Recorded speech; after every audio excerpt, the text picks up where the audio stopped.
ಮಂಡ್ಯ ಲೋಕಸಭಾ ಚುನಾವಣೆ ನಡೀತಾ ಇದೆ. ಅದಕ್ಕೆ NDA ಮೈತ್ರಿಕೂಟದ BJP ಮತ್ತು JDS ಪಕ್ಷದ ಅಭ್ಯರ್ಥಿಯಾಗಿ ನಿಮ್ಮೆಲ್ಲರ ನೆಚ್ಚಿನ ನಾಯಕರಾದಂಥ 2 ಬಾರಿ ಮುಖ್ಯಮಂತ್ರಿಗಳಾಗಿ ಸೇವೆ ಸಲ್ಲಿಸತಕ್ಕಂಥ ರೈತಾಪಿ ವರ್ಗದ ಮಣ್ಣಿನ ಮಗನೂ ಆದಂಥ HD ದೇವೇಗೌಡರ ಸುಪುತ್ರರು ಆದಂಥ HD ಕುಮಾರಸ್ವಾಮಿ ಅವರು ಸ್ಪರ್ಧೆ ಮಾಡಿರತಕ್ಕಂಥದ್ದು ನಿಮ್ಮೆಲ್ಲರಿಗೂ ಗೊತ್ತಿದೆ.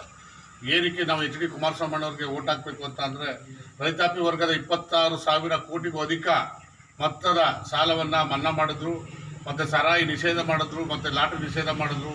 ಹಾಗೂ ಎಲ್ಲ ನಮ್ಮ ವೃದ್ಧಾಪ್ಯ ಯೋಜನೆ ಇರ್ಬೋದು, ರೈತರಿಗೆ ಏನೇನು ಕೃಷಿ ಸೌಲಭ್ಯಗಳು ಎಲ್ಲ ತಲುಪಿಸಿರ್ತಕ್ಕಂಥ ನಮ್ಮ ರೈತ ನಾಯಕರಾದಂಥ ಕುಮಾರಣ್ಣವರು ನಾಳೆ ಸಾಯಂಕಾಲ 5 ಗಂಟೆಗೆ ನಮ್ಮ ಪಾಂಡವಪುರ ಪಟ್ಟಣಕ್ಕೆ ನಿಮ್ಮೆಲ್ಲರ ಮತ ಯಾಚಿಸಲು ಹಾಗೂ ಬಹಿರಂಗ ಸಭೆಯನ್ನು ಉದ್ದೇಶಿಸಿ ಮಾತನಾಡಿ ಬರ್ತಾ ಇದ್ದಾರೆ.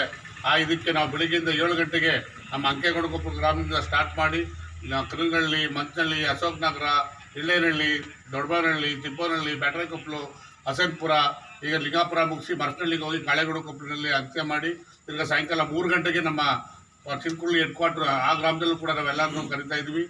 ಆದ್ದರಿಂದ ನಾಳೆ ಕಾರ್ಯಕ್ರಮಕ್ಕೆ ಹೆಚ್ಚಾಗಿ ಲಿಂಗಾಪುರದ ಗ್ರಾಮದಿಂದ ಹೆಚ್ಚಿನ ಎಲ್ಲ ನಮ್ಮ ತಾಯಂದಿರು ಮತದಾರರು ಎಲ್ಲ ಬರಬೇಕು ಅಂತ ನಮ್ಮಲ್ಲಿ ಕಳಕಳಿಯನ್ನು ಮಾಡ್ತೀವಿ. ಎಲ್ಲರಿಗೂ ನಮಸ್ಕಾರ.